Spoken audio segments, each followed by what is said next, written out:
Lecture number 5 है और इसमें हम कवर करने जा रहे हैं कूलाम का नियम, कूलॉम्स लॉ। ठीक है, क्या होता है इसको जानने की कोशिश करते हैं। मान लेते हैं ये एक आवेश Q1 है और दूसरा आवेश Q2 है। ठीक है, ये एक दूसरे से कितनी दूरी पर रखे हैं?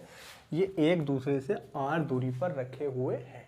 ठीक है, अब Q1 और Q2 एक दूसरे पर क्या लगाएंगे? ये वैद्युत बल। ठीक है, एक दूसरे पर क्या लगाएंगे? ये वैद्युत बल। अब वैद्युत बल अगर ये लगाएंगे तो हमने बताया था जो वैद्युत बल होता है, इलेक्ट्रिक फोर्स, वो दो तरीके का होता है। ठीक है, एक होता है अट्रैक्शन फोर्स और दूसरा होता है रिपल्सन फोर्स, मतलब आकर्षण बल या प्रतिकर्षण बल।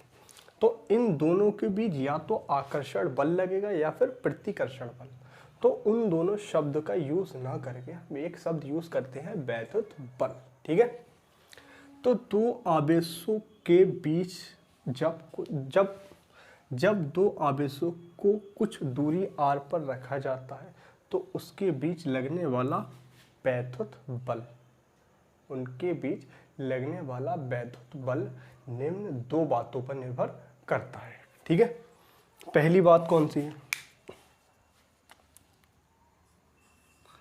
इन आवेशों के बीच जो लगने वाला वैद्युत बल है, ठीक है, Fe, ठीक है, वो निम्न दो बातों पर निर्भर करता है। पहली बात यह है कि दोनों आवेशों के गुणनफल, दोनों आवेशों के ये गुणनफल के क्या होता है? समानुपाती होता है। पहली बात तो ये है। और दूसरी बात क्या है इसकी? और ये किस पे निर्भर करता है? दोनों आवेशों के बीच की दूरी के वर्ग के व्युत्क्रमानुपाती, दोनों आवेशों के बीच की दूरी के वर्ग के व्युत्क्रमानुपाती होता है। ये इन दो बातों पे निर्भर करता है और यही नियम हमारा कहलाता है कूलॉम का नियम। दो आवेशों के बीच लगने वाला वैद्युत बल निम्न दो बातों पर निर्भर करता है। नंबर 1, दोनों आवेशों के गुणनफल के समानुपाती होता है, जबकि लगने वाला बल व्युत्क्रमानुपाती होता है बीच की दूरी के वर्ग के। ठीक है, ये हो गई दो बातें। अब हम लिख रहे हैं समीकरण 1 व 2 से, इक्वेशन फर्स्ट एंड सेकंड। ठीक है, तो ये Fe और ये समानुपात का, प्रोपोर्शनल का साइन Q1 Q2 और अपॉन में क्या आएगा यहाँ पर r²। ठीक है, ठीक है, तो ये Fe जब इस समानुपात का साइन हटता है तो एक आता है constant K Q1 Q2 upon r²। यही कहलाता है कूलॉम के नियम का फॉर्मूला। ठीक है, कूलॉम के नियम का फॉर्मूला।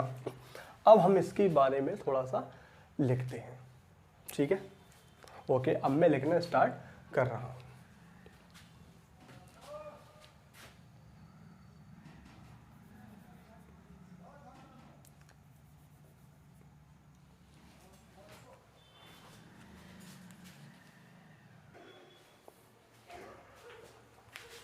फाइनली हमने इसकी परिभाषा लिख दी है। जब दो आवेश एक दूसरे से कुछ दूरी पर रखे हों, जब दो आवेश एक दूसरे से कुछ दूरी पर रखे हो तो उनके बीच लगने वाला वैद्युत बल, उनके बीच लगने वाला वैद्युत बल निम्न दो बातों पर निर्भर करता है। नंबर 1 क्या है? वैद्युत बल दोनों आवेशों के गुणनफल के समानुपाती होता है। वैद्युत बल दोनों आवेशों के गुणनफल के समानुपाती होता है। ठीक है, उसके बाद वैद्युत बल बीच की दूरी के, वैद्युत बल बीच की दूरी के वर्ग के व्युत्क्रमानुपाती होता है। इसी को कूलॉम का नियम कहते हैं। इसी को कूलॉम का नियम कहते हैं। और ये अपने पास आ चुकी है इक्वेशन नंबर 1। ठीक है, अब यहां से आगे बढ़ते हैं। जहां के एक नियतांक है, जहां के एक नियतांक है। अब इसका मान होता है 1/4πε0, ठीक है। के का जो मान होता है वो 1/4πε0 होता है। अब के का मान इक्वेशन नंबर 1 में रखने पर, के का मान समीकरण 1 में रखने पर, समीकरण 1 हो गई एफ ई, इस के की जगह पे हम लगा देना 1/4πε0 Q1 Q2/r², ठीक है। ये हमारे पास फाइनली फॉर्मूला आ चुका है, F E equal to 4πε0 into Q1 Q2/r², ठीक है। अब इसके बाद हम आगे और पढ़ते हैं। ये जो के होता है इसकी जो वैल्यू है हमारे पास 9 into 10⁹ newton metre square upon coulomb square होती है। के की जो वैल्यू होती है वो 9 into 10⁹ newton into metre square upon coulomb square होती है, ठीक है। अब हम बात करेंगे इसकी ε0, ठीक है। ये कहलाती है निर्वात की विद्युतशीलता, ε0, जहां निर्वात या वायु की विद्युतशीलता, ठीक है, विद्युतशीलता कहलाती है, निर्वात या वायु की विद्युतशीलता कहलाती है, ठीक है। अब इसकी वैल्यू भी हमारे पास होती है, क्या है वो वैल्यू 8.85 इंटू 10⁻⁻12, ठीक है। क्योंकि अब इसके मात्रक की जब बात आएगी तो यहाँ पर हमें देखना पड़ेगा जो ε0 और ये जो के है एक दूसरे के कैसे इन्वर्स, कैसे है ये ऊपर है और ये कहाँ दे रखा है, ये नीचे, ठीक है। तो जो के का मात्रक होगा और ये ε0 का जो मात्रक होगा एक दूसरे का अपोजिट, एक दूसरे का उल्टा। तो अब जो ये नीचे है वो कहाँ जाएगा, फिर ऊपर, और ये जो ऊपर है वो कहाँ आ जाएगा, नीचे। तो इस तरीके से इसका भी मात्रक हम निकाल सकते हैं, coulomb square upon newton into metre, ठीक है। अब हम बात करेंगे इस निर्वात की विद्युतशीलता, निर्वात की विद्युतशीलता की विमा। अब हम बात कर ले रहे हैं इसकी विमा कैसे निकालेंगे, ठीक है। तो कूलम यानी C जो है वो हमारा है कूलम, और कूलम की विमा होती है 8T, ठीक है। तो यहां पर तो आ जाएगा 8T। न्यूटन, न्यूटन का मतलब क्या होता है, बल, और बल की विमा क्या होती है mLT-2, mLT-2। मीटर, मीटर की विमा L, और स्क्वायर लगा तो स्क्वायर आ जाएगा, ठीक है। अब हम इसको कर ले रहे हैं सॉल्व।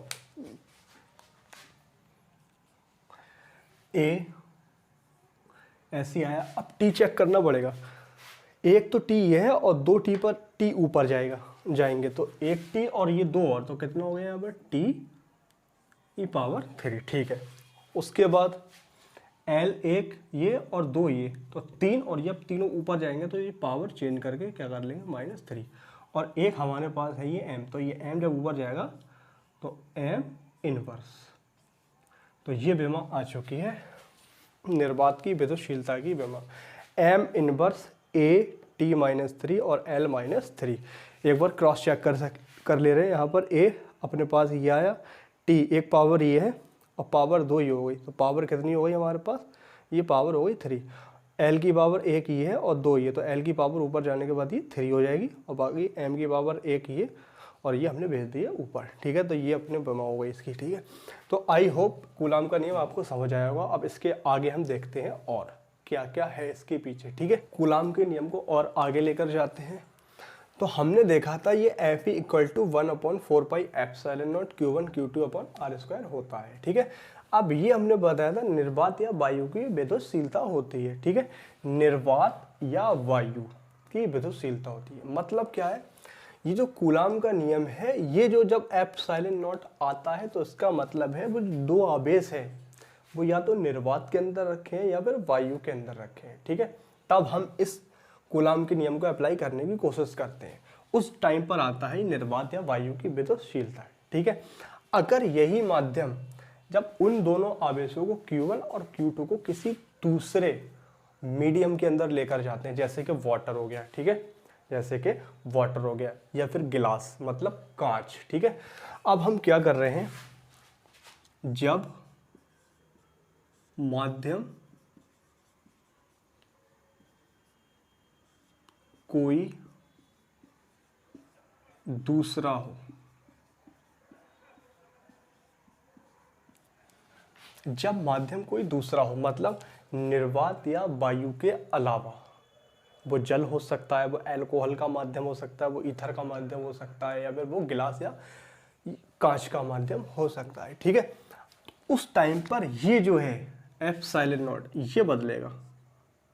अब यहाँ पर ये जो है ई का इस्तेमाल किया था, मतलब इलेक्ट्रिक फील्ड, ठीक है, विद्युत क्षेत्र। अब हम क्या कर रहे हैं, माध्यम की बात कर रहे हैं, और माध्यम को इंग्लिश में कहते हैं मीडियम। तो यहाँ पर हम क्या लगा दे रहे हैं, उस टाइम पर बल भी हमारा बदल जाएगा, ठीक है। निर्वात या वायु के अंदर जो बल होता है वो अलग लगता है, और जैसे ही हम उन दो आवेशों को किसी दूसरे माध्यम में लेकर जाते हैं तो बल हमारा बदल जाता है। तो हमने क्या लिख दिया, किससे शो कर दिया इसको, एफ एम से। तो 1/4 पाई एप्सिलॉन, सिर्फ अब एप्सिलॉन आएगा, ठीक है, एप्सिलॉन, और ये है Q1 Q2 upon R square, ठीक है। और ये इक्वेशन नंबर हमारी हो गई, इक्वेशन नंबर 3, ये इक्वेशन नंबर हो गई अपने पास, ठीक है। अब हम 2 को 3 से क्या लगा रहे हैं, भाग, समीकरण 2 को भाग दे रहे हैं किससे, 3 से, ठीक है। तो F E upon F M, ठीक है, F E upon F M. तो एफ ई की वैल्यू लगाइए जरा, 1/4 pi epsilon naught Q1 Q2 upon R square, ठीक है। ये वैल्यू हो गई एफ ई की। अब एफ एम की वैल्यू ये दे रखी है, 1/4 पाई एप्सिलॉन Q1 और Q2 अपॉन आर स्क्वायर, ठीक है, ओके। तो अब ये हमारे पास आ चुका है F E upon F M. इसको अभी ऐसे ही लिखेंगे एक बार, 4 pi epsilon naught Q1 Q2 upon R square, और इसको हम पलट दे रहे हैं तो ये पूरा जाएगा ऊपर, 4 pi epsilon upon 1 R square upon Q1 और ये Q2। अब जो कटेगा उसको हमें काटना पड़ेगा, तो 4 पाई से 4 पाई कैंसिल, Q1 Q2 से Q1 Q2 कैंसिल, और आर स्क्वायर से आर स्क्वायर कैंसिल, ठीक है। तो हमारे पास क्या रिलेशन बचा, F E upon F M, और यहाँ बचा एप्सिलॉन अपॉन एप्सिलॉन नॉट, ठीक है। ये रिलेशन हमारे पास आ चुका है। जो एप्सिलॉन अपॉन एप्सिलॉन नॉट होता है ये हमारा कहलाता है परावैद्युतांक, डाई इलेक्ट्रिक कांस्टेंट, ये हमारा कहलाता है डाई इलेक्ट्रिक कांस्टेंट। तो F E upon F M equal to epsilon upon epsilon naught, और ये किसके बराबर होता है, एप्सिलॉन आर। तो हमारे पास एक ये रिलेशन आ चुका है, ठीक है, जहां हमारे पास ये दे रखा है एप्सिलॉन आर परावैद्युतांक,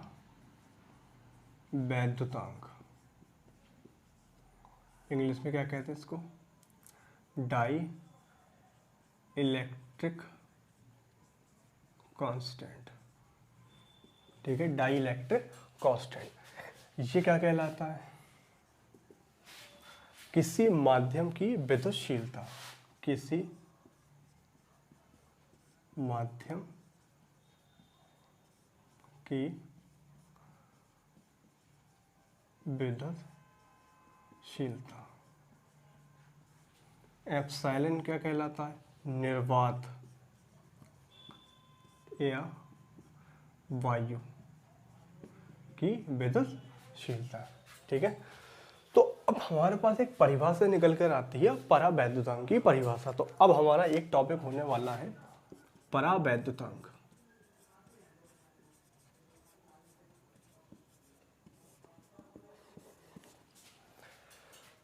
परावैद्युतांक किसी माध्यम की विद्युतशीलता, किसी माध्यम की विद्युतशीलता तथा निर्वात या वायु की विद्युतशीलता के अनुपात को परावैद्युतांक कहते हैं।